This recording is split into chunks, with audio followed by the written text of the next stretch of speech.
네, 방금 소개받은 홍영우입니다.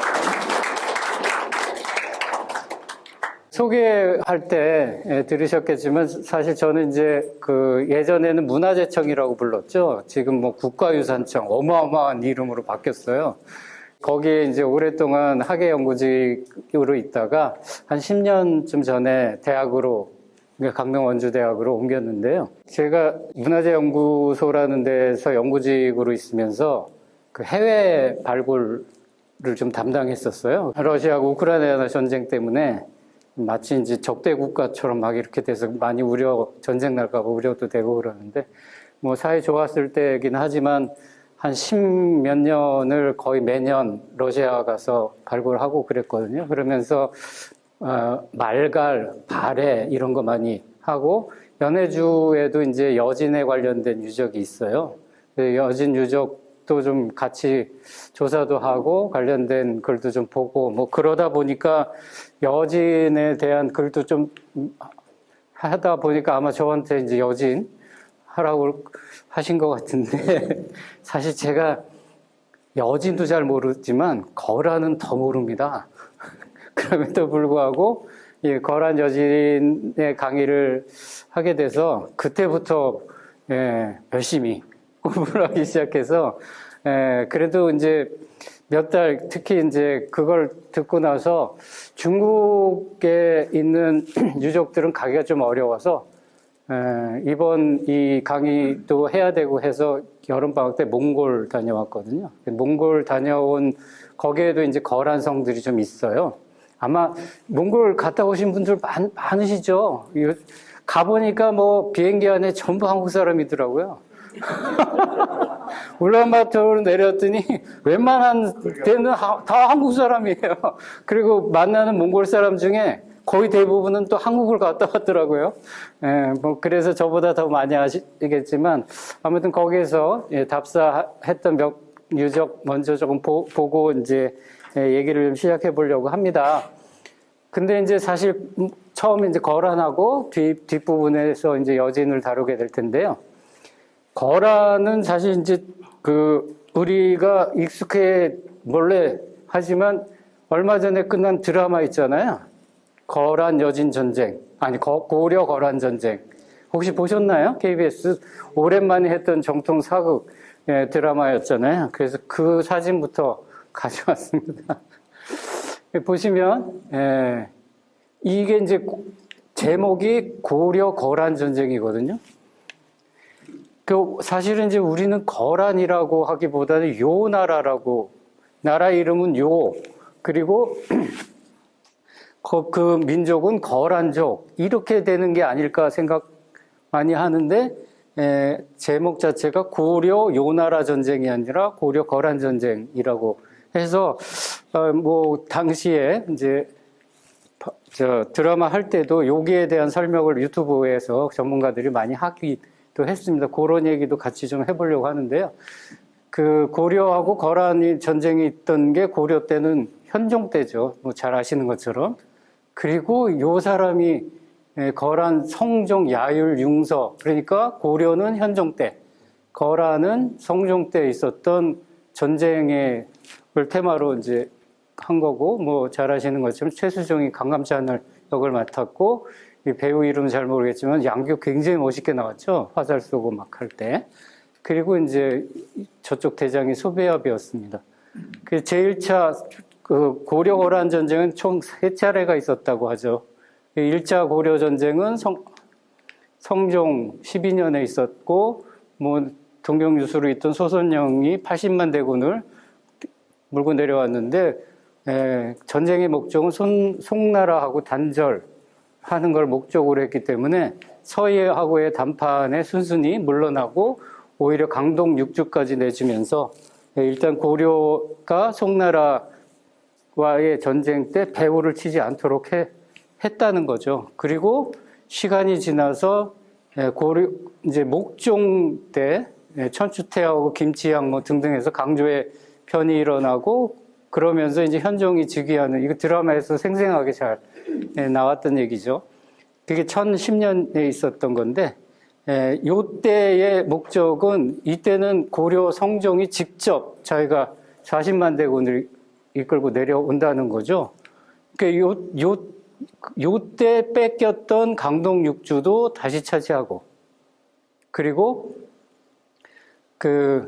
확실하게 송나라와 전쟁을 벌릴 건데 뒤에서 절대 니네들 움직이지 마라. 이거를 완전하게 다짐을 받기 위해서 내려왔다는 거죠. 근데 그 드라마에서 잘 보는 것처럼 그게 그렇게 목적이 달성됐는지는 잘 모르겠고요. 그리고 이제 한 18년 말이니까 19년이라고 했을 때 3차 전쟁은 고려 현종 18년에 일어난 일인데 17, 18. 이때는 성종이 직접 내려오진 않고 요 대장이었던 소배압이 다시, 그리고 이제 드라마에서도 잘 나왔지만 저 압록강 건너서 그냥 개경까지 확 들어오잖아요. 뒤에 있든 말든.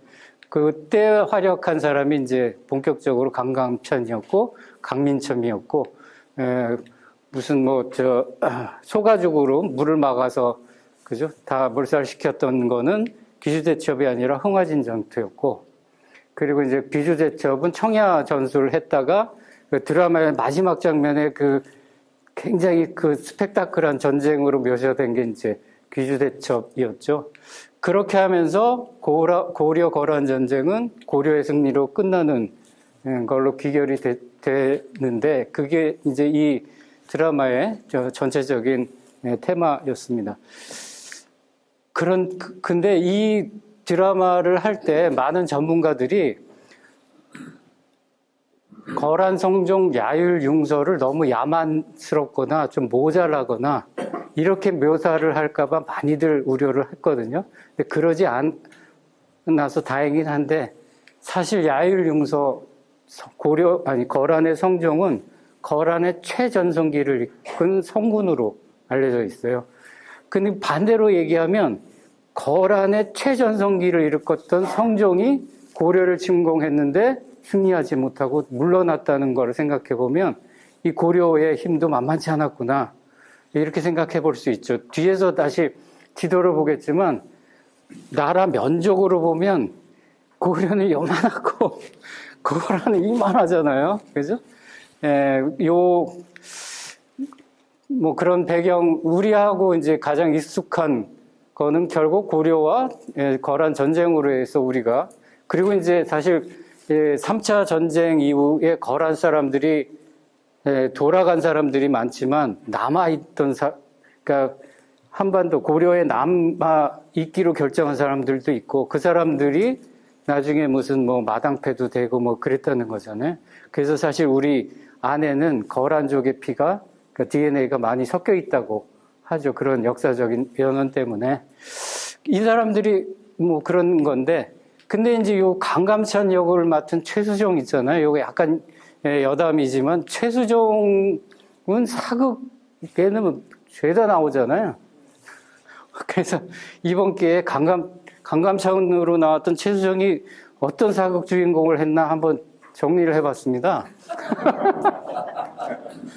누구죠, 이거? 왕건이죠. 그래 보니까 이게 2000년에서 2002년까지 했더라고요, 드라마가. 그 또 기억나는 게 해신. 누구죠? 장보고, 그죠? 완도 가면은 장보고. 그리고 대전 발해했습니다. 여기까지는 아마 다들 보시고 굉장히 인기 많았던 드라마였던 것 같고요. 저도 여기까지는 본 것 같은데, 이거 대왕의 꿈이라고도 했더라고요. 태종 무열할 역을 했나 봐요. 그리고 글쎄 잘 안 어울리는 것 같은데 임진왜란 이순신 역도 했더라고요. 이 두 드라마는 별로 많이 안 보여서 여기까지는 굉장히 재밌었던 것 같은데, 특히 이거, 그죠?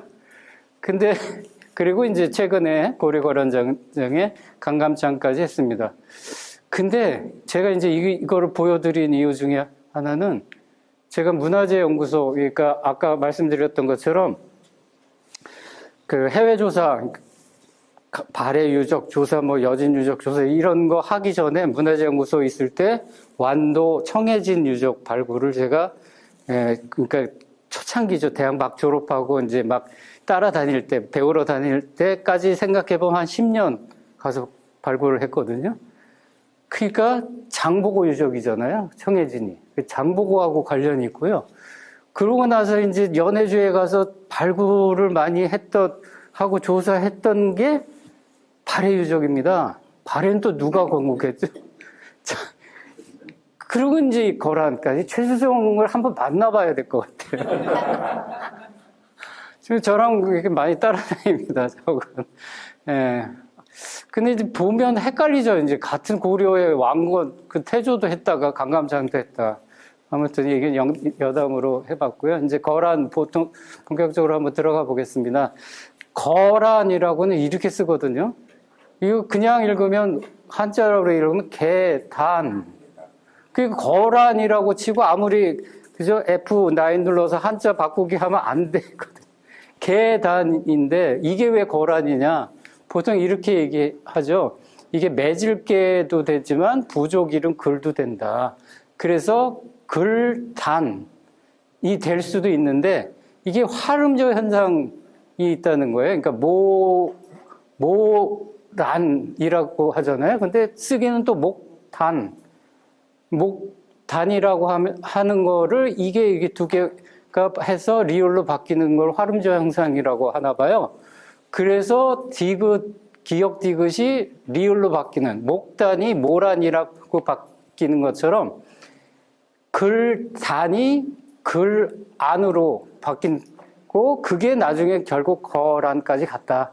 이렇게 설명이 되는데 당시에 이 계단인지 글안인지 거란인지 어떻게 읽어야 되든지 간에 이 글안이라는 거는 그 근대까지도 그 책자로 거란을 글안이라고 표현해야 되는 거 많이 있거든요. 아무튼 지금은 다 글안이란 말을 안 쓰고 거란인데 이 거란이란 말은 기탄 혹은 요렇게 쓰든지 요렇게 쓰든지 기탄이라는 말을 음차해서 비슷한 한자로 갖다 쓴 건데 혹은 기타이 그 기탄이나 기타이라는 말은 사실은 현대어에도 남아있더라. 중국을 표현했던 옛날 영어식 표현, 지금은 뭐 차이나잖아요. 차이나는 진 나라에서 온 차이나인데 중국의 고 영어식 표현이 캐세이, 기탄에서 캐세이가 됐다는 거예요. 캐세이는 캐세이 퍼시픽, 뭐 지금도 그죠? 뭐 항공사도 있고 캐세이라는 말이 그러니까 당시에 거란이 있던 그때의 동서양 루트에 의해서 서양 쪽에서 알려진 건 거란 때고 한국은 고려 때라서 코리아가 된 거잖아요. 비슷한 시기에. 그렇게 해서 캐세이였고 요게 지금도 러시아에서는 중국을 차이나라고 안 부르고 키타이라고 부릅니다. 이것도 역시 거란이란 말을 기타이에서 나온 거고 몽골어로는 하탄 이렇게 이것도 역시 카카 뭐 이렇게 해서 거기서 나온 말이다. 그래서 이 거란이란 말은 현대에도 캐세이라든지 러시아 말의 기타이라든지 몽골 말의 샤탄이라든지에 남아 있다는 거고요. 그러면 아까도 잠깐 말씀드렸지만 고려 요나라 전쟁이 아니라 고려 거란 전쟁이라고 부른 제목이 드라마 제목이 한 이유가 있더라는 거예요. 처음에 야유라 보기가 거란을 하는데 처음 이름은 거란 나라 이름이 거란이었는데 태종 말년에 태종 야율 2대 황제거든요.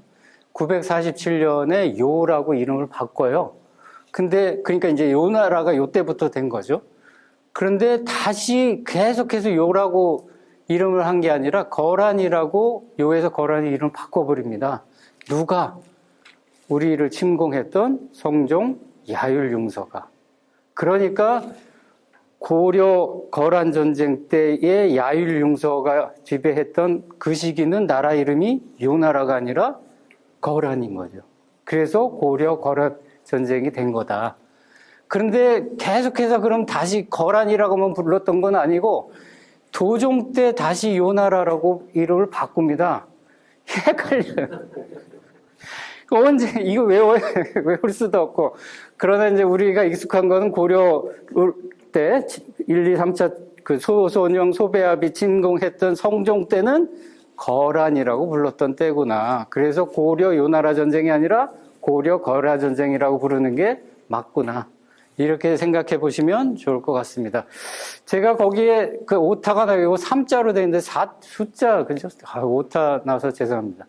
그러니까 47년까지는 거란, 그리고 47년, 바꾼 다음에 82년까지는 요, 그리고 여기죠. 983년부터 65년까지는 거란, 그 이유는 요.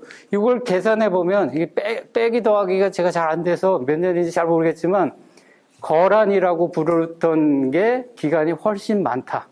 요보다.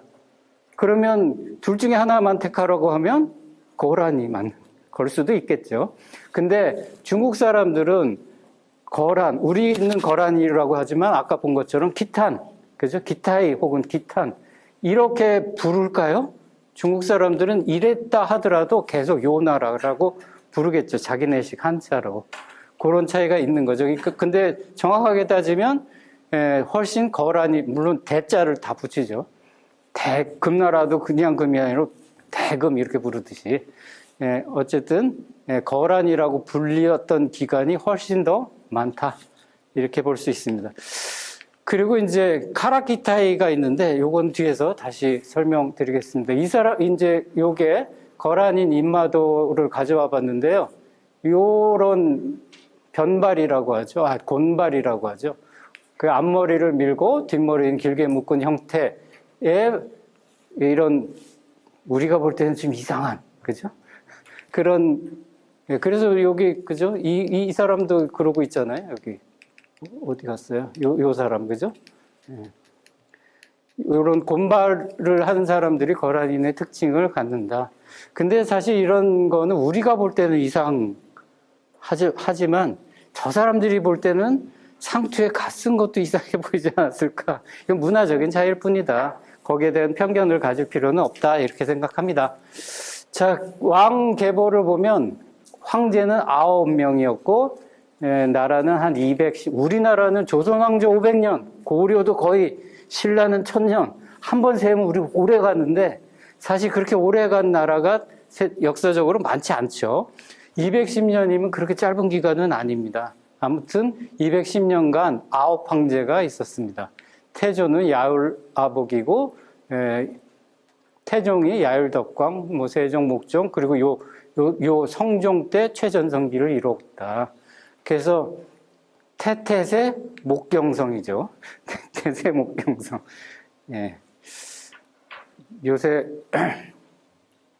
아파트, 그죠? 아파트 노래 아시나요? 윤수일의 아파트 말고. 지금 난리가 났습니다. 유튜브에서 그러니까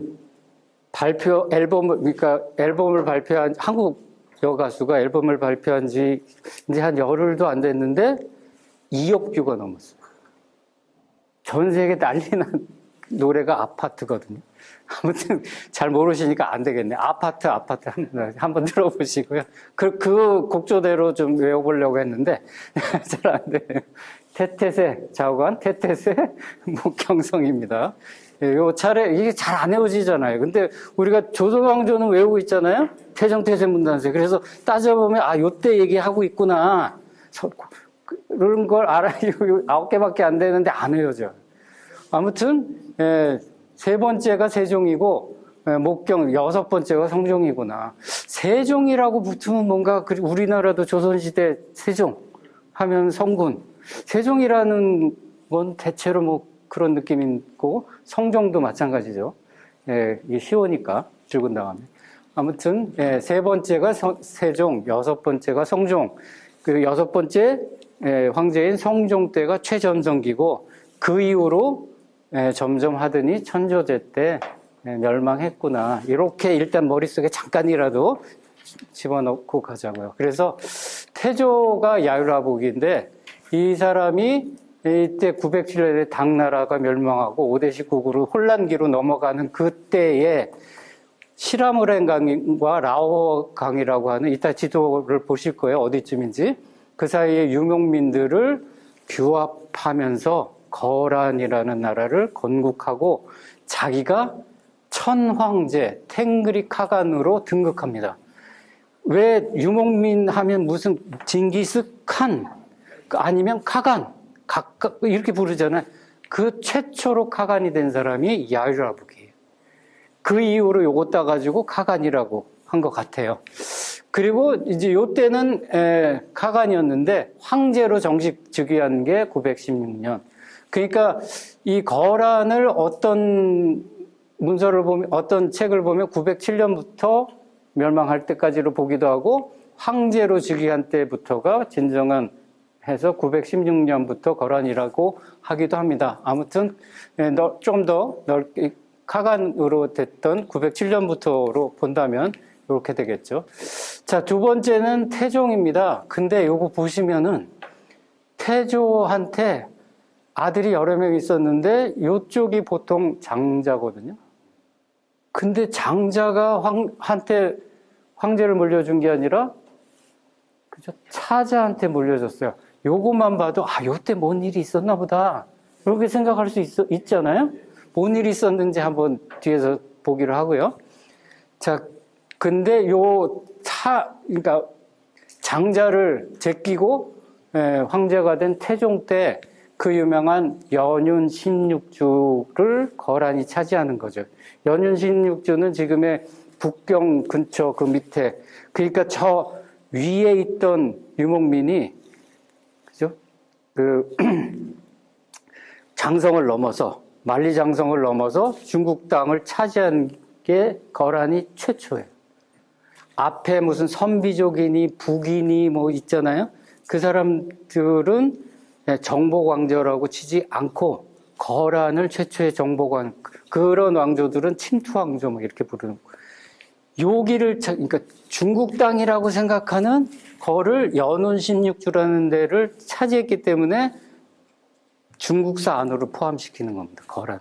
요게 유목민족 중엔 거란이 최초다. 무려 비단 30바퀴를 주기로 하죠. 다음은 세종입니다. 붐은 근데 여기 보면은 태종 때 그죠? 차자가 했는데 세 번째 왕은 또 그죠?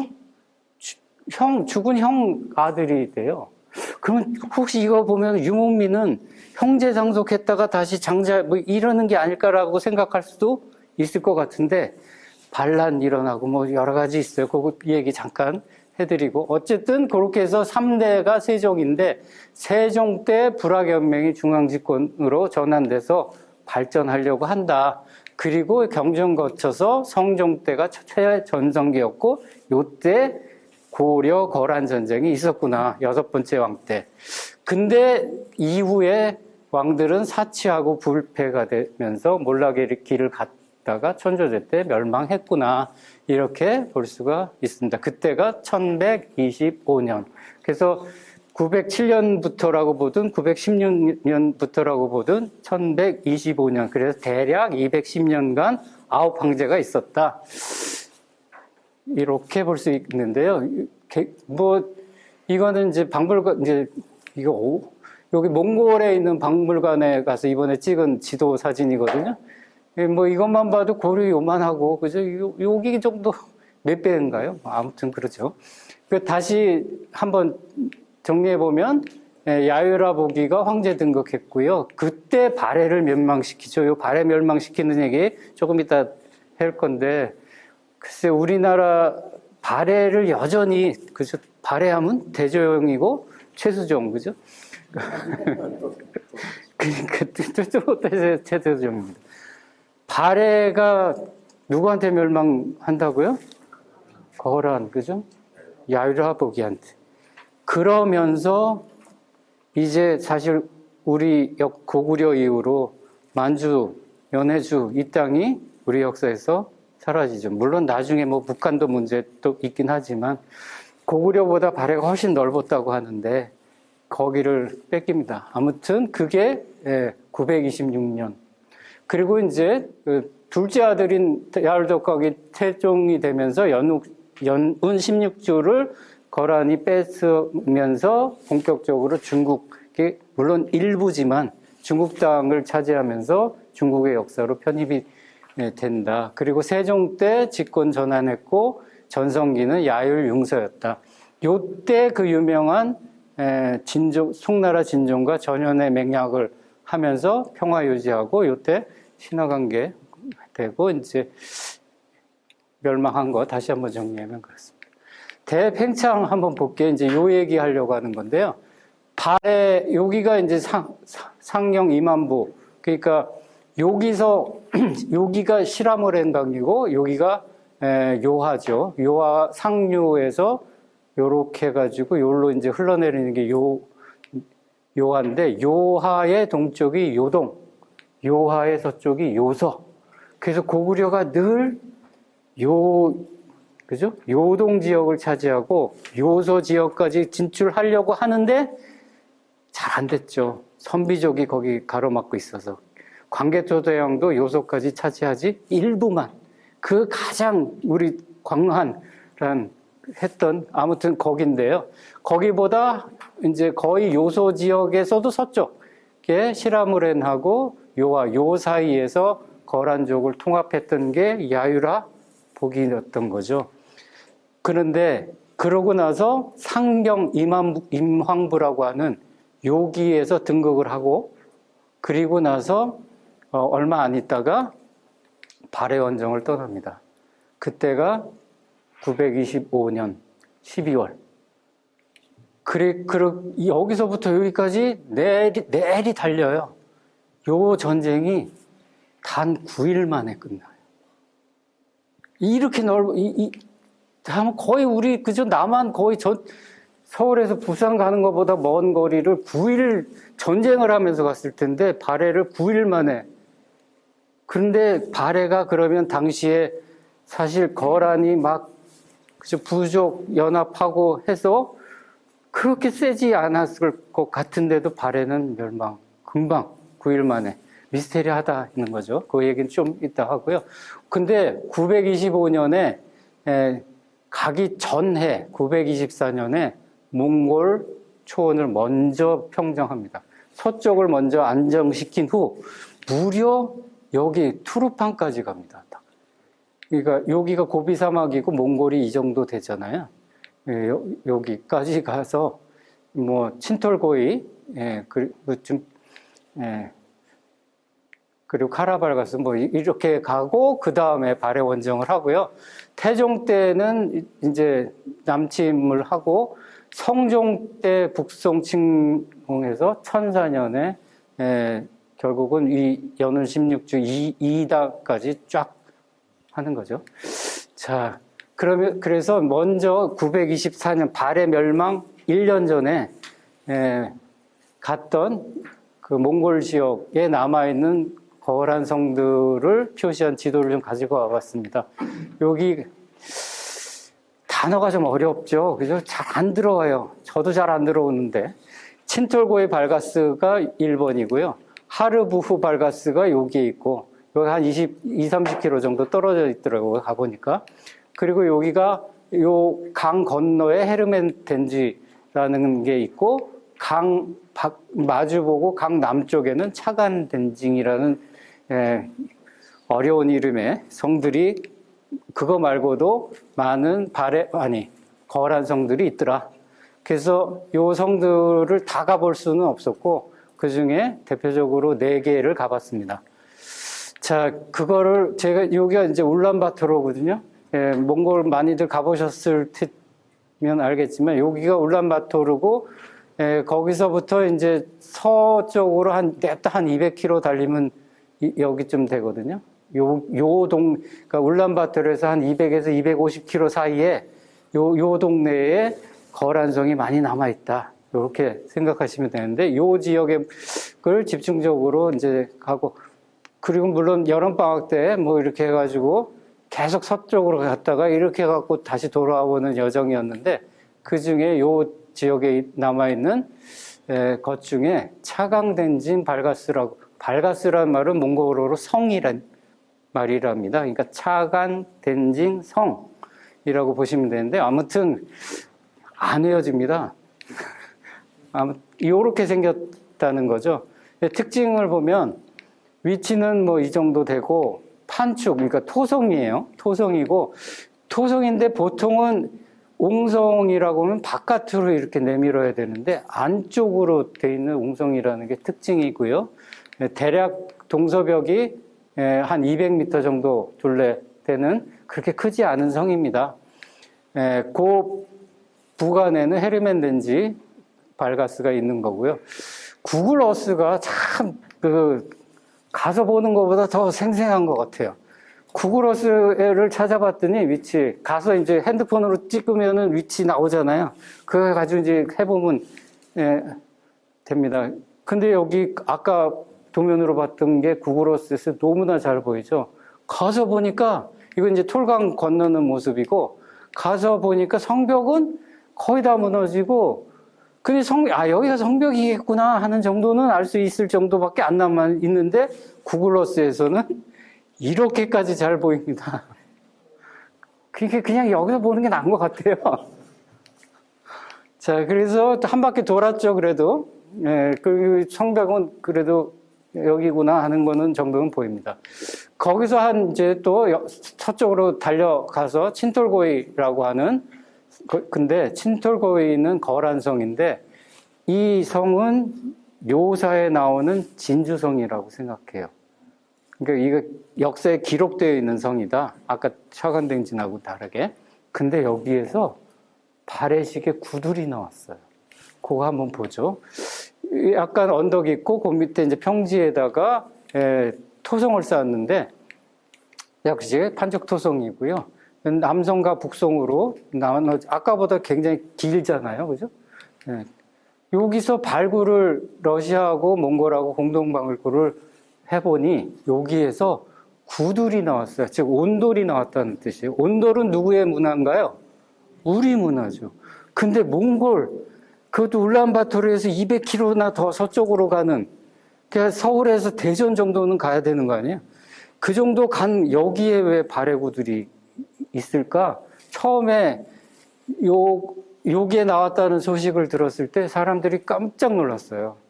근데 이제 그러면서 고고 가는 사람들한테 몽골에 있는 거란성도 우리가 주목을 해봐야 되겠구나 하는 거를 알려준 성이 친톨고이 발갔습니다. 여기에서 보면 뭐 대상팟은 뭐 이렇게 어려운 얘기들 나오죠. 이게 손잡이 토기 손잡이라는 뜻인데 거기다가 뿔주사위도 나왔고 장이알도 나왔습니다. 그리고 발해식 문양을 가진 토기도 나왔어요. 그러니까 그러니까 저기 고조선 뭐 등부터 내려오는 구들 전통이 발해도 나타나는데 그 발해 구들뿐만 아니라 발해의 문양을 가진 토기도 발굴됐고 발해인들이 즐겨 사용했던 고누알이라고도 부르는 장기알도 나오고 이게 어떻게 된 일일까요? 그래서 여기 보시면 2011년에 요 몽골 사람들이 한국 동북아 역사논청에다가 요 발굴 결과를 우리 사람들이 좀 해달라고 했겠죠. 그래서 발표를 합니다. 거기에서 이런 것들이 확실하게 나왔다는 것을 알 수 있어요. 이게 왜 나왔을까? 역사 기록을 따져보니 이런 게 있다는 거예요. 요 나라 역사에 기병 200말 뭐 어쩌고 저쩌고 했는데 발해 여진 한나라 사람들을 형벌로 700여호를 끌고 와서 진주성, 방주성, 유주성에다가 분산 배치했다. 발해 유민은 어디 있었나요? 아까 지도로 보면 호란성, 옥당강, 그죠? 보통 만주라고 하는 것보다도 약간 오른쪽, 그죠? 고구려보다 오른쪽. 거기에 살던 사람들 여기까지 끌고 왔어요. 그 사람들이 자기 전통대로 집을 짓고 구두를 만들어서 그리고 자기 전통대로 토기를 만들어서 자기가 가지고 놀던 고누아를 만들어서 살았구나 하는 흔적이 나온 거라는 거죠. 요거를 통해서. 자, 조금 더 크게 보면 이제 북성과 남성으로 나눠지는데 발의 구들은 여기서 나왔습니다. 요런 그림으로 그리면 요런 모양이고 사진은 요런 모양이다. 그런데 이 주변에서 발해식 토기가 같이 나오고 아까 얘기했던 그런 것들이 같이 나오더라. 요런 이렇게 손잡이 달린 거, 요게 이제 그 장기알, 고노알이라고 부르는 것들이고, 요런 물결 무늬가 대표적인 발해 물결 무늬예요. 요게 물결 무늬 있죠. 그리고 요런 격자문, 요런 것도 발해의 대표적인 거예요. 요게 친톨고이성에서 나온 거고, 요게 연해주에 있는 크라스키노라는 연해주, 우리 블라디보스톡에서 멀지 않은 곳에 크라스키노라는 성이 발해성이거든요. 굉장히 유명한 성인데, 거기서 나온 거나 이거나 똑같은 게 나왔다는 거죠. 그리고, 요런 것들에, 요건 이제 마른 목골이 연속되어 있는 문양이잖아요. 요런 거는 위구르 토기이고요. 그리고 여긴 잘 안 보이는데 요거는 빗금 내지는 빗방울이 이렇게 떨어지는 것처럼 생긴 요런 무늬는 요런 무늬나 요거는 거란 토기의 무늬. 그러니까 거란 토기도 나오고 같이 옆에 있던 위구르도 나오고 그리고 발해도 나왔구나. 그 친톨고이 발가스도 구구러스가 훨씬 잘 보이죠. 굉장히 잘 보이죠, 그죠? 주변에는 뭐 주인도 없는 것 같은 낙타들이 막 다니고 그러더라고요. 아, 내가 몽골에 왔구나. 이런 걸 느끼게 해줬습니다. 가보니 아까보다는 성벽이 더 잘 남아있죠. 그래서 한 바퀴 돌았어요. 이제 이런 차들 타고 달린 건데요. 어우, 스타렉스 최고입니다. 스타렉스 빌려서 다녔는데 성벽을 걷다가 토기편을 주웠어요. 왼쪽에 있는 토기와 오른쪽에 있는 토기가 좀 다르죠. 왼쪽에 있는 토기는 아까 얘기했던 것처럼 빗금, 그죠? 빗방울이 떨어지는 빗방울이 떨어지는 것처럼 안 보이기도 하죠. 아무튼 그런 토기와 이거는 문양이 없는 대신 약간 거뭇거뭇하죠. 그리고 반질반질 윤이 납니다. 이런 거를 암문이라고 하는데 요거 전형적인 발해토기. 그리고 요거는 거란 토기. 짧은 답사에서 성벽을 부지런히 걷다가 눈에 띈 두 개를 하나는 거란 거, 하나는 발해 거를 찾았습니다. 발굴 하다가 안 가져갔나 봐요. 근데 정말 운 좋게도 동전도 주셨어요. 동전 이거 조금 키워보지 않아도 송, 통보라고 너무 잘 보이죠. 어느 나라? 송나라. 거란이 있을 때 남쪽에 누가 있었죠? 송나라. 송나라 동전이 이 몽골 친톨고이 발가스 성에 주워다니거든요. 그래서 와서 찾아봤어요. 이 동전에 관한 한국은행에서 잘 정리했는데 요때 만들어진 거다. 11세기에. 그러니까 딱 맞죠. 그죠? 뭐, 그게 최대 재밌는 성과였습니다. 그거 말고도 뭐 기와편이나 이런 것도 주웠지만 대체로 거란 거거나 아주 일부분 바랬게 보입니다. 그 주변에 뭐 이런 것도 있었는데 뭐 말머리 뼈들을 이렇게 많이 뭐 몽골 가본 사람들 많이 보셨죠. 거기서 이제 또 그 서쪽으로 방주성을 찾아갑니다. 몽골식 이름은 하르보흐 혹은 하르보스 뭐 이렇게 부릅니다. 십자형이고 여기 뭐 치 같은 거 많이 보이죠. 복잡하게. 친톨고에서 한 26km 떨어져 있고 역시 토성입니다. 규모는 660이니까 친톨고이 발가스는 1200이었잖아요. 그러니까 한 반 정도 규모의 크기. 처음에 갔던 것보다는 한 3배 정도. 친톨고이가 훨씬 컸던 거고 요게 친톨고이는 그러니까 이 정도 되면 얘는 요 정도 되는 거죠. 그래도 적은 성은 아니죠. 그죠? 한쪽 벽이 660m니까. 발굴은 아주 옛날에도 했고 비교적 늦은 최근에도 했는데 요 성 가보니까 여기에 17세기 석축 건물하고 탑도 있고 뭐 그렇더라고요. 가보면 역시 구구로스가 잘 보입니다. 이거보다 그죠?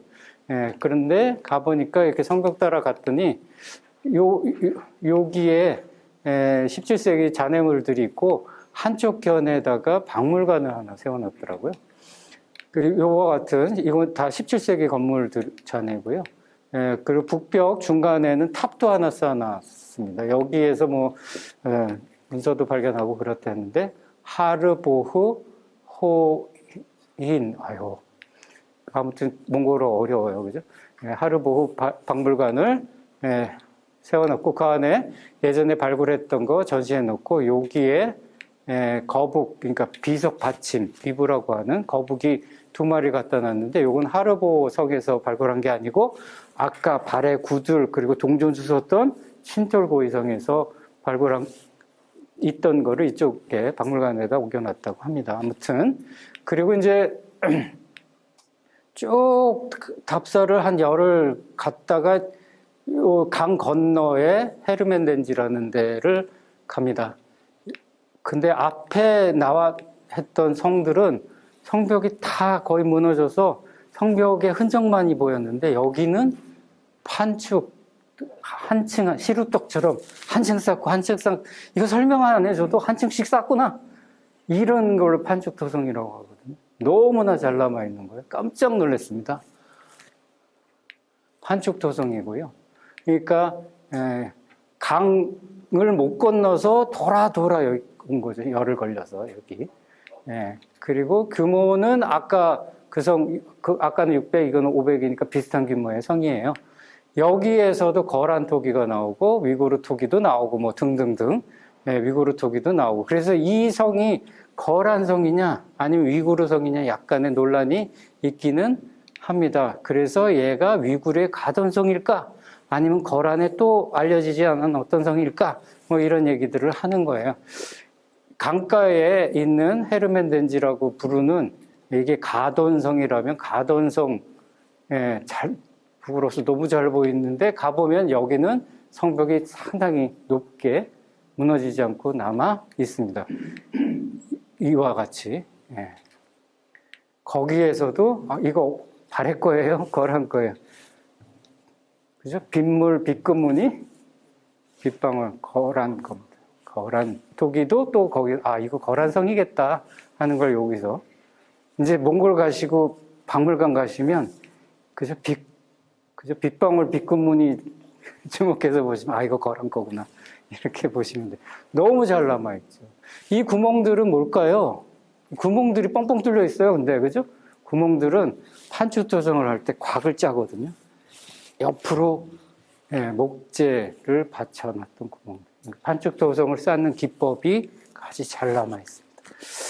그리고 이제 징기스칸 박물관에 거란으로 돼 있는 데를 좀 봤는데 대부분 옷들 위주로 전시를 해놨더라고요. 이것처럼. 몇 시예요? 빨리빨리 가야죠. 이러다 금나라 못하겠네. 이렇게. 그래서 사실 뭐 박물관에서 그렇게 크게 볼거리가 뭐 많지는 않아요. 근데 요 성이 중요하니까 이렇게 갖다 놨고 요 기와도 요런 게 이제 우리하고 좀 달라 보이는 기와들입니다. 그리고 거란의 탑이 굉장히 아름답거든요. 그러니까 이렇게 또 복원도 해놨죠. 뭐 이 징기스칸 박물관이 징기스칸 이름 붙으면 몽골에서 뭐든지 최고인데 여기에서 깨진 걸 갖다 놨어요. 온전한 게 없었는지 아니면 이게 멋있다고 생각했는지 이렇게 보이죠. 그리고 이제 카라코럼 박물관입니다. 징기스칸이 했다는 카라코럼 이거 조금 다른데 이거 위구르 톡인데 거기에는 거란이 이렇게 장 하나밖에 없어요.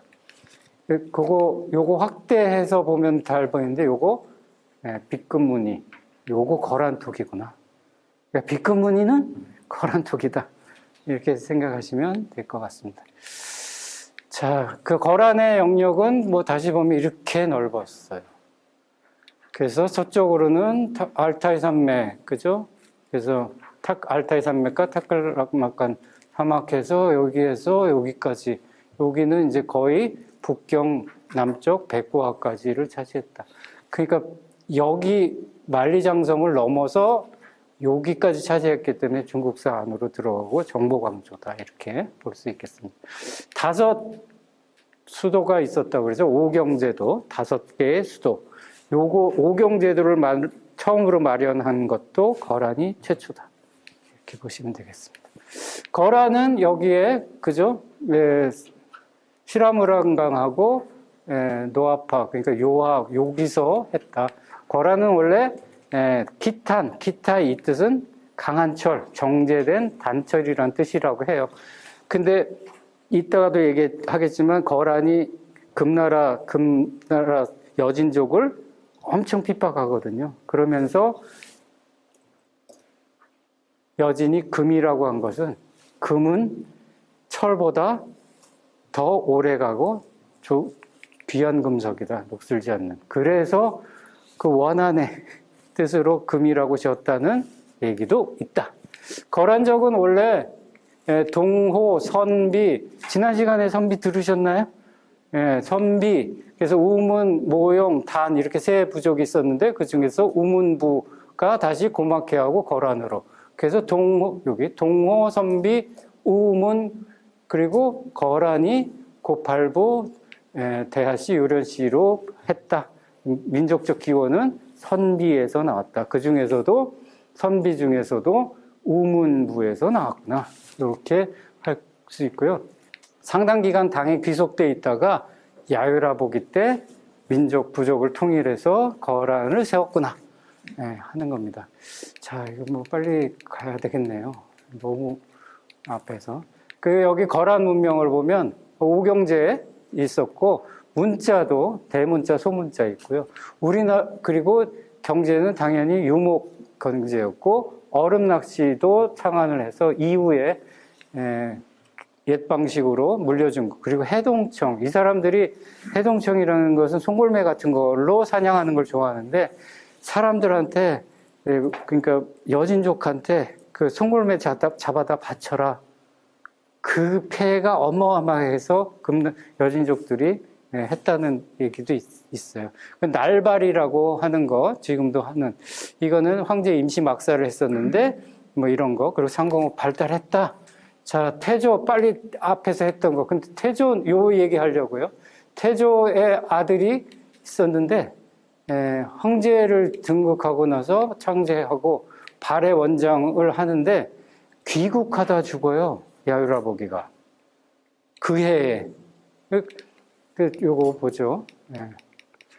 야유라보기가 처음에는 팔부대인하고 뭐 하다가 걔네들을 다 처단하고 황제가 됐다는 얘기고요. 시간이 없어서 빨리빨리 진행해야 될 것 같아요. 발해 전쟁 보면 12월에 제사 올리고 출정을 합니다. 부여부까지 오는데 3일 걸려요. 저 멀리서 왔잖아요. 여기까지 오는데 3일 걸리고 부여부를 점령한 다음에 상경 용청부가 발해의 수도였는데 요거 6일 만에 함락합니다. 발해의 마지막 왕 대인선이 항복하죠. 그런데 발해의 노상한테 나가서 지키라고 했는데 발해의 군사는 3만, 거란은 1만. 근데 졌어요. 미스테리합니다. 왜 졌는지. 내분이었을 가능성이 많은데 기록되지 않으니까 정확한 이유는 모릅니다. 3일 만에 부여성이 함락되고 6일 만에 발해수도 호란성이 함락되는 최대 미스테리 전쟁 중에 하나. 안타깝죠. 그죠? 발해가 멸망해서.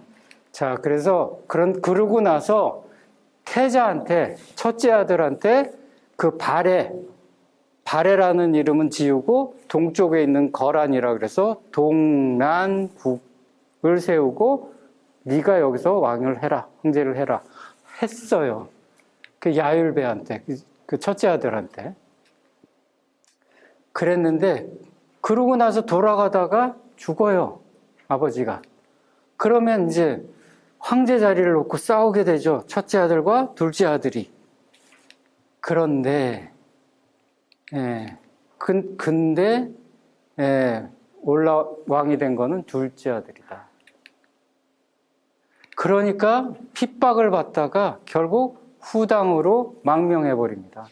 그리고 아예 이시성으로 바꿔요. 당의 왕 이름이 성이. 그랬는데 석경당한테 암살되고 역사에서 사라진 비운의 왕이 야유라복의 첫째 아들. 아마도 요 사람이 야유라복 그 첫째 아들이라고 생각돼요. 요 그림에. 자, 근데 야유라복이의 부인이 소태우예요. 그러니까 그래서 죽었잖아요. 둘째 아들을 너무나 좋아했어요. 첫째 아들을 왕을 안 시킨 사람이 부인인 거예요. 엄마. 장례식에서 여기는 순장제도가 아직 있었나 봐요. 황제인 야유라복이가 죽은 다음에 야유라복이 추정 신하들을 다 순장시켜요. 그러고 나서 누가 황제가 됐으면 좋겠냐? 좋겠는 사람 말 고비를 잡아라. 그러면 남아있는 신하가 누구 거를 잡겠어요? 그래서 이렇게 양보할 수밖에 없죠. 그러니까 견디다 못해서 다른 나라로 망명했는데 거기서 죽는 거죠. 근데 이게 이제 역사가 거기서 끝나는 게 아니라 태종이 왕이 됐잖아요. 황제가 됐잖아요. 그랬는데 후진을 아무튼 황제에 올랐어요. 근데 소태우, 즉 자기를 황제로 만든 어머니가 말을 안 들어요. 밑으로 남침해서 가는 거는 좋으나 침공만 하고 거기에다가 바지 사장 하나 앉히고 앉히고 돌아와라 했는데 거기서 황제에 오릅니다. 어머니 말 안 듣고. 그러니까 그쪽 민심이 안 좋아져서 할 수 없이 다시 북쪽으로 회군하다가 거기서 죽습니다. 자, 그러면 그렇게 해서 한 둘째 아들이 죽었어요. 그러면 이제 다음 왕을 뽑아야 되잖아요. 다음 왕은 누가 됐겠어요? 첫째 아들의 요렇게 된 겁니다. 그 사람이 3대 왕 세종이구나. 요 사람 태종 같고요. 거기에 이제 석경등 잘 아시는 것처럼 모반에서 이 사람이 거란한테 그죠? 해가지고 네가 군사 몰고 5만 군사 몰고 내려오면 이 땅 니네들한테 줄게. 그리고 나 왕 시켜줘. 이렇게 된 거잖아요. 중국 몇 손가락에 안에 드는 배신자 취급을 받는 석경당 뭐 그러죠. 그런데 그 조카가 그 다음 왕이 되는데 뭐 신하되기 거부해갖고 멸망되기도 합니다. 뭐 회군도중 변호사 했다는 거 아까 했고요. 그런데 이거 빨리 지나가죠. 그런데 그렇게 해서 왕이 된 첫째 아들의 그죠? 여기 손자 얘가 잘했으면 좋은데 이 온갖 사치를 벌였다고 나와요. 그런 다음에 피살됩니다. 피살돼요. 그러니까 다시 이쪽에서 왕이 된 거예요. 역사가 아주 그냥 그죠? 그러고 나서 왕이 된 목종은 별명이 잠자는 왕이에요. 왜 잠자는 왕이에요? 밤새 술 퍼먹고 낮에 자는 거죠. 성격도 난폭했다고 그래요. 그리고 여자 무당 석보라는 사람한테 빠져가지고 남자 청년의 간을 먹으면은 장로불생 뭡니까? 무병장수 한다고 해서 처음엔 죄수들 죽여가지고 이게 사실인지 아닌지 모함인지는 모르겠으나 이렇게 돼 있어요. 근데 1년 정도 그 남자 쓸개, 인간 쓸개를 먹었더니 건강이 좋아지긴커녕 나빠지니까 죽여버렸다는 아주 만행의 여러 개. 뭐 저기 해가지고 그죠? 뺏었던 땅 다시 도로 뺏기게 생겼다고 보고했는데 그거 원래 중국 애들 건데 그냥 줘버려. 그러고 다시 했대잖아요. 물론 이제 다 지어낸 말 같기도 해요, 나중에. 그리고 심지어 사슴 대신 사람 죽였고 뭐 등등 만행 많이 합니다. 그래서 주방장 시종들한테 죽임을 당하고 다시 이쪽에서 왕을 차지했다. 이런 얘기입니다. 이제 빨리 가볼게요. 뭐 이거 얘기하고요. 그러다가 이제 송나라 북송이 되는 거죠. 예. 요렇게 하고 이제 빨리 하고요. 그런 다음에 이제 경종의 황후가 승천황후, 소작태후. 아까 야유라부기는 소태후라고 부르고 여기는 소작태후라고 부르는데 17살에 귀비가 됐다가 이제 이 사람이 근데 최대 정성기를 이루었던 성종의 어머니다.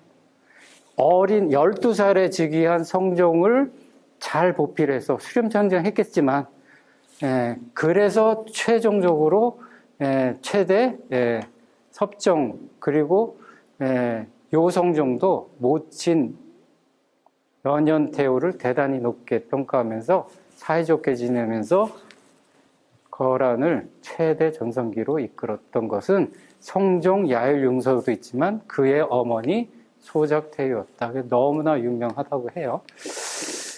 그러고 이제 그런 다음에 몰락의 길을 걷다가 결국 멸망하죠. 몇 시죠? 그건 못하겠네. 그런데 멸망하고 나서 그 대신이었던 야율대석이라는 사람이 5년 후에 서쪽으로 가서 세운 나라가 서요, 카라키타이. 그래서 이 몽골 쪽에 성들이 많이 남아있는 것도 서요 때문이다.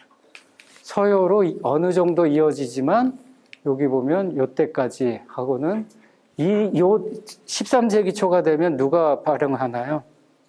몽골, 그죠? 징기스칸. 그러니까 여기도 무사했을 리가 없죠. 자, 그거 자료 보면 탑 같은 거, 성 같은 거 잘 남아 있고요. 그 중에서도 상경 이망부, 이거 중국에서 굉장히 오랫동안 발굴하고 있고요. 우리나라 사람들이 가서 같이 발굴에 참여하면 좋겠지만 안 시켜주죠, 중국에서. 매우 안타깝습니다. 등등등 많이 잘 남아 있고요. 그 중에 하나는 고분도 화려하게 이렇게 은으로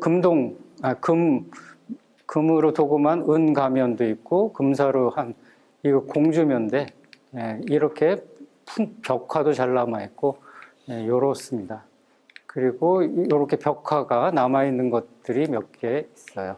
요거 볼 시간은 없을 것 같은데 잠깐 동영상을 보면 내몽골 자치구 여기에 자관 아까 그 무덤이 있다는 거 이거 유튜브에 있거든요. 한번 보시고요. 나중에 다 화려하죠. 우리나라 그 평창에 가면 강원도 제가 거기서 왔잖아요. 월정사 팔각고층석탑 굉장히 아름답잖아요. 요 시대는 이렇게 다각탑이 유행했던 것 같습니다. 대부분은 전탑이고요. 목탑은 응형목탑 말고 대부분은 벽돌로 쌓은 탑인데 사각도 있고 육각도 있고 팔각도 있고 굉장히 그리고 경고에서 다른 왕자보다 특히 불탑을 많이 쌓았고 견고하게 쌓았기 때문에 지금까지 남아있는 게 많다.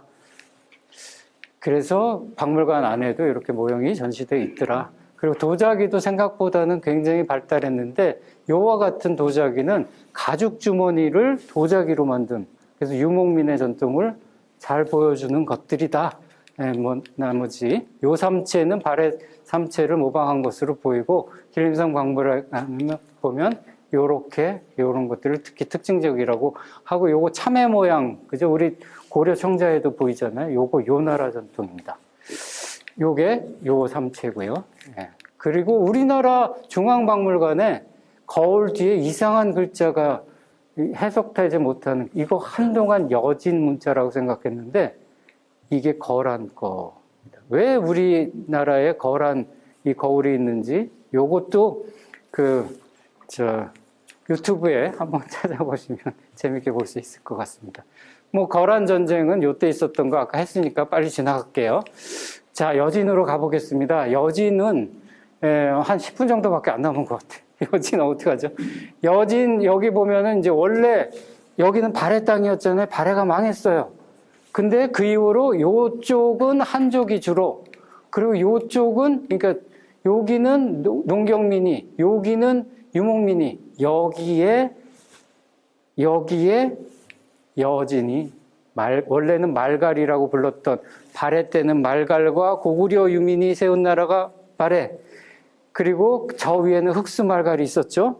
그 흑수말갈 애들이 남으로 내려와서 만든 게 여진입니다. 이제 말갈이 여진이라고 불리기 시작합니다. 그리고 아골타라고 완화 붙이는 아구타가 요 나라를 금나라를 세우죠. 자, 여진은 그래서 처음에는 구당서 말갈전에 보면 말갈이었고요. 발해 이후에 남쪽으로 이주했고, 그리고 거란 고려하고 교류했고요. 그 아구타의 선조가 한보인데, 한보는 원래 고려에 살던 인물이라고 나와 있어요. 이때 고려는 태조 왕건 고려 아니고 고구려를 얘기하는 거죠. 실제로 고구려에 살던 사람이었을 가능성도 있지만 고구려 출신이라고 하면 먹어줬다는 거죠. 그러니까 고구려의 위상을 여기서 한번 다시 볼 수 있다. 정치적, 당시 고구려의 정치적 카리스마를 여기서도 볼 수 있다. 그래서 금나라는 우리와 형제 나라냐, 뭐 아니면 맨날 하는 얘기가 여기에 있는 겁니다. 경제는 방목도 했지만 돼지 사역도 했고, 거라는 유목민, 금나라는 반농, 반목, 농사도 지었던 사람들이에요. 차이가 있죠. 여진은 여기에 있었고, 카라키타이 한참 옆으로 가서 세운 나라 있을 때 금이었고요. 근데 여기는 120년밖에 안 됐어요. 아까 거라는 210년, 여기는 120년. 이게 훨씬 짧았죠. 근데 황제는 10명이나 되니까 더 자주 바뀐 거죠. 태조 아골트 등이 유명합니다. 자, 이거 보면 태조 아골타가 거란 영광주 승리하고 대금이라고 하고 거란 중경 남경까지 다 점령을 하는데 끝끝내 이 천조제를 생포한 거는 그의 동생인 태종 때구나 하는 거죠. 그리고 송나라 황제를 잡아다가 생포해 간 게 정강의 변은 두 번째 왕인 태종 때였다. 그리고 희종 때에 소홍왕이 황토행왕이 체결하면서 금과 남성이 평화 모드로 지냈는데 사실 굴욕적인 거다. 이때 굉장히 많은 거를 양보를 했죠. 그리고 해능왕 뭐 이렇게 가는데 이거 빨리 지나가. 그 이후에 이제 세종, 장종, 위소왕 뭐 이렇게 갔는데 요거 말고 다음 걸로 한번 보겠습니다. 그 아골타가 뭐 이런 전쟁을 통해서 여기까지 갔다는 거고요. 그리고 소홍왕을 통해서 북송이 명망되고 남송이 성립이 되는데 요때 나오는 두 인물이 있으니 악비와 진회죠.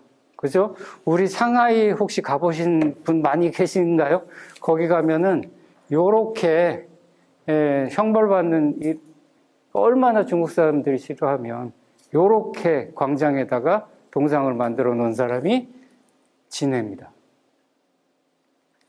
근데 악비가 원래 금나라 포로로 갔는데 얘 잘 꼬시면은 우리한테 도움이 될 것 같아. 그래서 남성으로 되돌려 보냈는데 화이를 중재해서 결국은 주전파 보다는 주화파가 해서 정식 화의가 되면서 했다는 건데 아무튼 그리고 이제 채석전투 있고요, 해능왕 있고 금나라는 거라는 세종 때 그저 했지만 금나라는 정말로 세종 때가 전성기였다.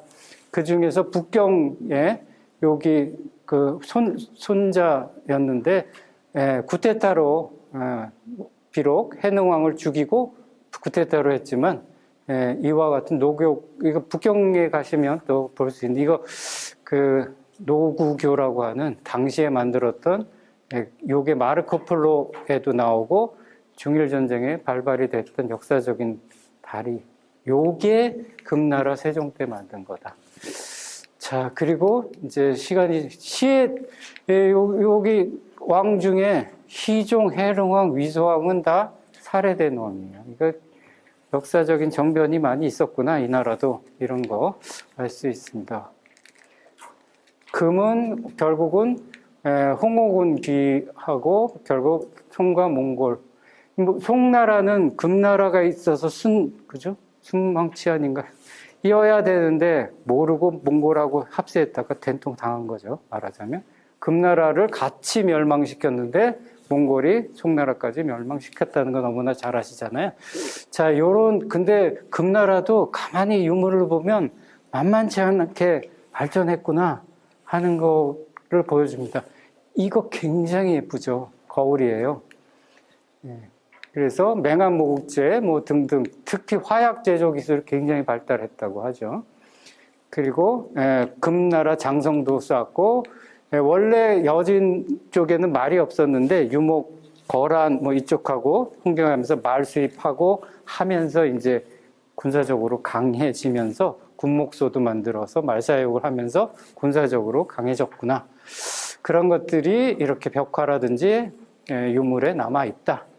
이게 그 소위 장성이라고 그래서 금나라 때 쌓은 성이 지금도 잘 남아 있다고 하고요. 역시 불교를 받아들인 이후에 금나라도 이렇게 다각탑, 굉장히 멋있는 탑들이 잘 남아 있습니다. 뭐 만송행수, 이순보 이런 사람들이 유명하다고 하고요. 불교를 이용하기도 했지만 적절하게 제한돼서 불교가 너무 폐단이 되지 않도록 잘 관리를 한 것 같아요. 역시 고분에도 이와 같은 원래 토각묘 뭐 등등인데 전실묘, 석실묘 같은 것에서 벽화묘가 있고 요런 전각에 요런 것들이 굉장히 발전했다. 정각공예가 금나라 때.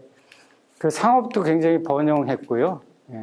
그래서 그거와 관련된 많은 유물들이 남아 있다. 그리고 복시 뭐 어려운 얘기니까 빨리 지나가고요. 그러면 여진하고 고려는 어떤 관계가 있는지 한번 마지막으로 살펴보면 천리장성 쌓았죠. 그죠? 천리장성이 쌓고 여진족이 그럼에도 불구하고 계속 내려왔어요. 그 왕안구가 강성해진 다음에는 그죠? 여기까지 내려오는 거죠. 그러니까 이제 고려에서는 방비를 해야 되니까 윤관 패배하고 뭐 그러니까 변성하고 막 그러잖아요. 그러다가 이제 윤관 등에 의해서 17만 대군 하면서 대승을 거두고 구성 등을 쌓았다. 윤관의 구성. 요렇게 되는 건데, 그러면 윤관이 구성을 쌓은 게 어디까지냐? 어떤 사람은 여기까지다. 아니다. 여기까지다. 아니다. 두만강 넘어서 지금 연해주까지 차지했다. 윤관이. 이렇게 세 가지 설이 있는데 어떤 게 맞는지 모르겠으나 대충 세 번째 설은 아니지 않을까, 뭐 이렇게 얘기를 합니다. 요게 공홈진 쌓았다는, 요 비석을 세웠다는 그림도 남아있거든요.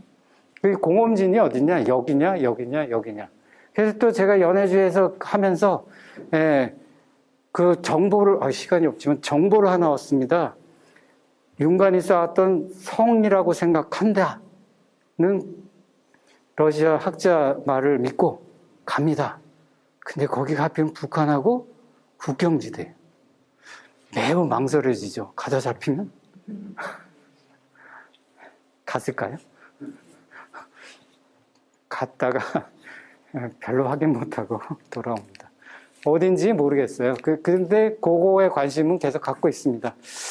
요게 굉장히 중요하죠. 나중에 공민왕 때도 그렇고 그 이후 때도 여기가 우리 땅이라는 근거는 요거다 하는 겁니다. 그리고 이제 동아국을 세웁니다.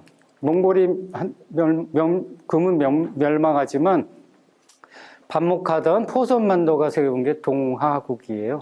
요 유적이 연해주에 많이 남아 있어요. 제가 10년 동안 10년 넘게 연해주에서 발굴하고 조사하면서 여기에 발굴 많이 하고 그랬는데 시간이 없어서 빨리 갈게요.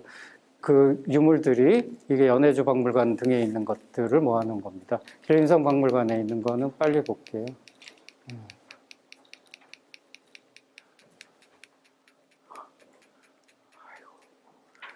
그래서 제가 이제 마지막으로 드리고 싶은 거는 지금까지 했던 것들 중에서 적어도 요거 재밌더라고요. 움직이는 국가 거란, 그리고 김호동 선생님 책도 재밌고 뭐 요런 거 한 번씩 참고로 보시면 좋을 것 같다는 생각이, 어떻게 잘 들으셨나 모르겠습니다. 여기서 마쳐야 될 것 같습니다. 감사합니다.